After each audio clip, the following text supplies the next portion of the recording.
Hey everyone, Mark here. Today I'm going to be covering the recently updated G3000 avionics in the TBM930. I'm going to be covering a lot of stuff, including how to properly set up the flight plan, some of the subtleties of the nav, VNAV, and approach modes, and most importantly, I'm going to give you some pointers on what you should be looking for when something doesn't work as expected, so make sure that you stick around so that you can get the most from this airplane. Before we even get started, the first thing that you should do if you're having any type of problem with the G3000 avionics is to make sure that your community folder is empty. There are a bunch of extensions out there that can actually cause conflicts with the G3000, most notably the original working title mod for the G3000, but there are a couple other ones as well that have been known to cause issues, so make sure that you get rid of everything that's in there to eliminate every other possibility. I'm going to be doing a short hop from Monterey up to SFO on this one, so I'm going to start by bringing some power online by just switching the batteries to on so that I can enter the flight plan. The G3000 screens are now almost 100% lifelike, and one thing that I actually find a little bit annoying is it doesn't actually remember how your screens are set up from flight to flight, or at least I haven't found a way to do it. So the first thing that I actually do is go into the settings to show just the map, and then I go full screen on it. And based on what I've seen in the forums, it seems like it's a lot more reliable to enter your flight plan from here rather than doing it from the world map. Really only use the world map if you're in a hurry to get off the ground for something. For the most part, you'll be better served by just entering all the details manually yourself. On top of that, if you want to have better routes, the other option is to also use SimBrief, which is what I use to file my flight plan for this flight here, because it's going to give you proper fuel, weight, and balance information, which you won't get from the World Planner. Let's fill in the flight plan now, and the first thing I'm going to do for that is set up my origin, which in this case is going to be KMRY for Monterey. And I'll just press enter, and you're going to see that it's added it to my flight plan, but there's actually no runway that's been picked, and I'll get back to that in just a second. I've got two en route waypoints, Santee and Eddy, so I'll click on add a en route waypoint and just enter Santee to start and press enter. Before entering my second en route waypoint, I'm actually going to go through and choose my destination first, because I have a suspicion that the Eddy waypoint may actually be an initial approach fix for the runway that I'm going to be landing on. So to do that, I'll just click on the destination and plug in KSFO.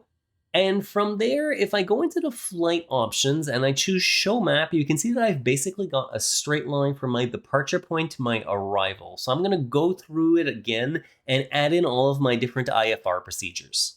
So to do that, I just click on the procedures button, go into the departure, and from there you can see it's pre-populated with runway 10 left, but I'm going to change that to 28 left to match my SimBrief flight plan. So I just have to click on it and pick the different runway. You can also see that it picked the Monterey 5 departure for me, which matches up with what SimBrief told me to use, but if it didn't, I could just click on it and go through and pick a different departure procedure.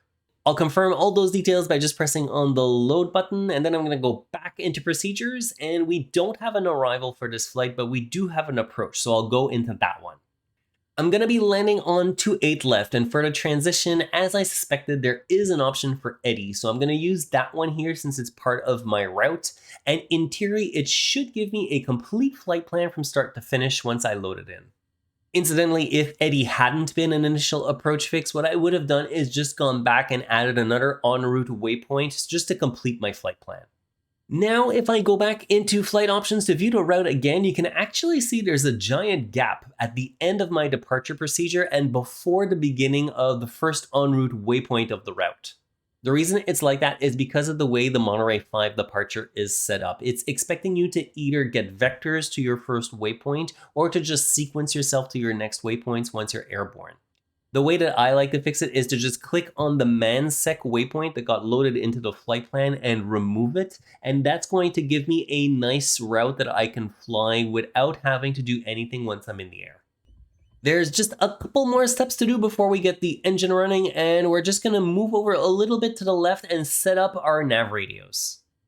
The ILS for runway 28 left is 109.5, so in the Navcom menu, I'm going to go into audios and radios, and I'm going to set that as the active frequency for Nav1. Next up, I'm going to go into the PFD options, click on speed bugs, and I'm just going to press enable all, and like that, I'll be able to see my VX, VY, and VR speeds very easily on the airspeed tape, and I'll even be able to see my approach speed when I'm coming into land. And if we scooch over to the PFD itself now, I'm going to make sure that the active nav mode is set to FMS so that it follows the flight plan in the magenta line. And with that done, all I've got left to do is go up to the autopilot panel and set my cruise altitude to 12,000 feet so that it matches what I filed in my SimBrief plan. This is one thing that I wish there was a way to be able to go up in thousands of feet rather than hundreds of feet at a time. It seems to me like there should be an option for this, but I can't find it anywhere. If you know where it is, feel free to put it in the comments for me. At this point, we're all ready to go flying, and the beauty of this airplane is it has a really easy startup procedure. I'm not going to go over all the details of it here because I'm really trying to focus just on the G3000 features, but if you are interested in that, I do have a checklist that's published on flightsim.to, which you can download for free. It's going to give you all of the steps you need to start up the airplane and to fly it through all of the other phases of flight as well. While I've got a few seconds here, I do want to remind you, if you get some value from this video, to please make sure to hit the like button and think about subscribing as well. I publish a new video every 2 weeks with tips, tricks, and tutorials for Microsoft Flight Simulator, and your likes and subscribes are what keep the channel growing. We're just about ready for takeoff now, and one thing that I actually find to be a little bit easier with the latest update is to be able to read the torque, NG, and ITT numbers. The flight model of the TBM isn't the most sensitive to engine damage from either over-torquing or exceeding the ITT, but it's a good practice to manage the engine properly anyways. To get rolling down the runway, I usually bring the throttle axis to about 80% of its travel rather quickly, and then I very slowly add in the last 15 to 20%. As I'm doing that, I'm watching what the torque, NG, and ITT are doing. If any of them go into the red, it means that I'm overexerting the engine, and I'll pull the power back slightly to fix it.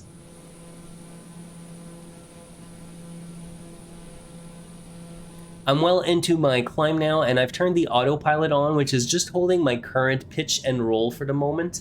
And you can see in the top part of the PFD, it's being shown in green as the active lateral and vertical modes. I've actually flown past the end of the departure procedure, and if you have a look on the MFD, you can see I should have already turned towards the north to follow my flight plan, but I didn't because I want to demonstrate how nav mode works since the update. Before the update, you could hit the nav button at any point and the plane would just turn to intercept the right course. If I do that now though, you're going to see that there's nothing happening. The only change that's happened, if you look in the PFD, it says that the FMS is armed as the next mode in white, but it hasn't gone green, which means that we're still in roll mode. This is how the real airplane would work as well, and what you've got to do is set a course that's going to intercept the route that you're trying to fly for nav mode to engage. In my case, the route is off to my right, so I'm going to turn my heading bug to intercept the flight path, and I'll turn heading mode on as well. Now you can see heading mode is active in green, and FMS is still armed in white. That's exactly what I want, and we're going to see what happens once I get a little bit closer to the flight path.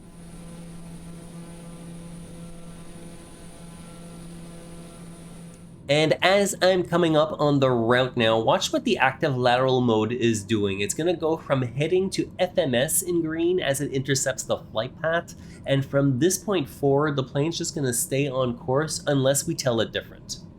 In terms of cruise altitude, the TBM can get into the low to mid flight levels, so anywhere between 10,000 to 30,000 feet, but regardless of what you're going to be using, you're going to make sure to keep an eye on your fuel consumption.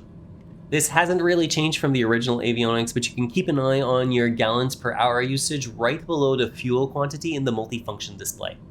And I don't remember if the old avionics showed the Mach number or not, but regardless, you can find it just below the airspeed tape anytime that you're going above 0.3 Mach. And this is going to be especially useful if you're flying on VATSIM and they are asking you what speed you're cruising at.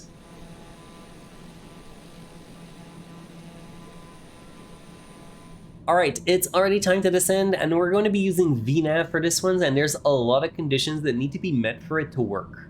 The first thing to check is that VNAV is enabled, and you can do that by going into the flight plan and then clicking on VNAV. It's telling me that the active VNAV waypoint is Eddy, and we need to be at 6,000 feet by the time we get to it.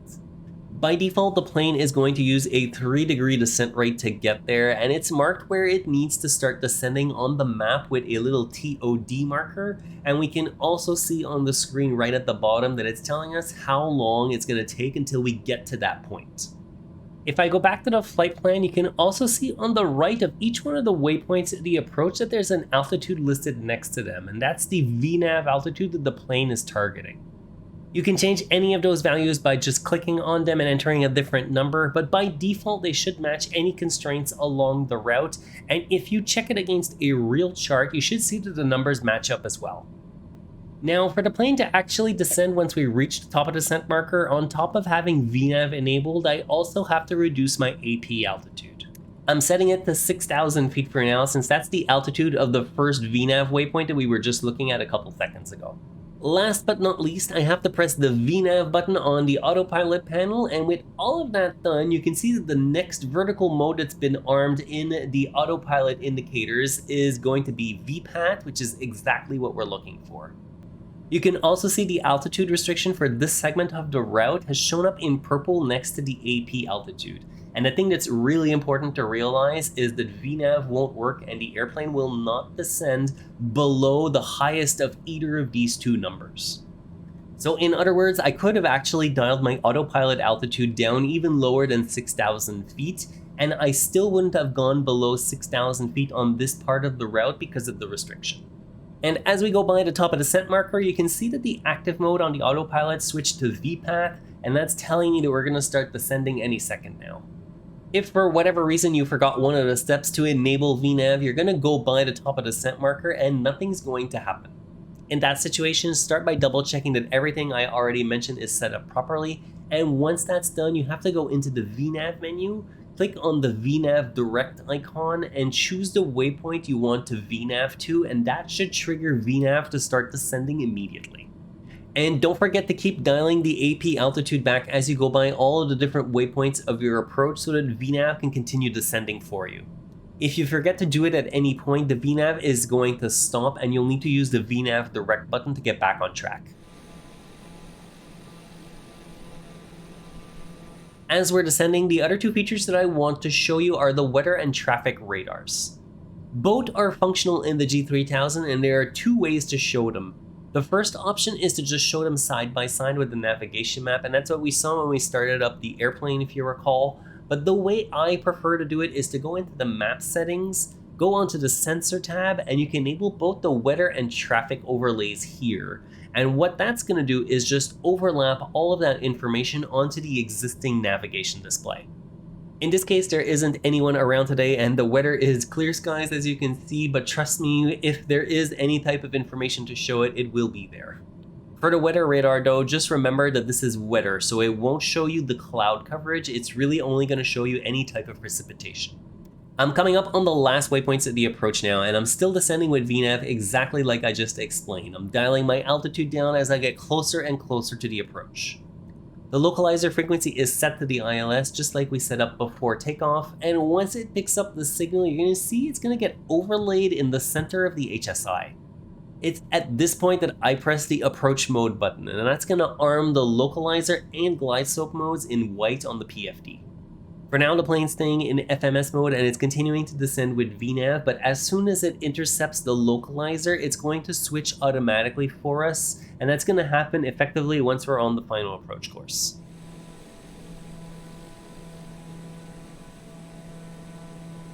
And there we go, the plane is now starting to roll out on the localizer, and it's switched automatically to localizer 1 as the active mode, and we're also descending on the glide slope as well. And if for whatever reason you didn't hit the approach mode button by the time you reach the final approach fix of the approach, the plane won't intercept the glide slope and it's going to stay level at your last VNAV altitude. What you should do if that happens is set yourself into vertical speed mode, choose a descent rate that's going to allow you to catch up on the glide slope, and as it gets close to intercepting it, it should automatically switch into glide slope mode if you've still got the approach mode armed. And that's really the key takeaway of this entire video that I want you to remember. Always have a look at what the autopilot is saying on the primary flight display right at the top.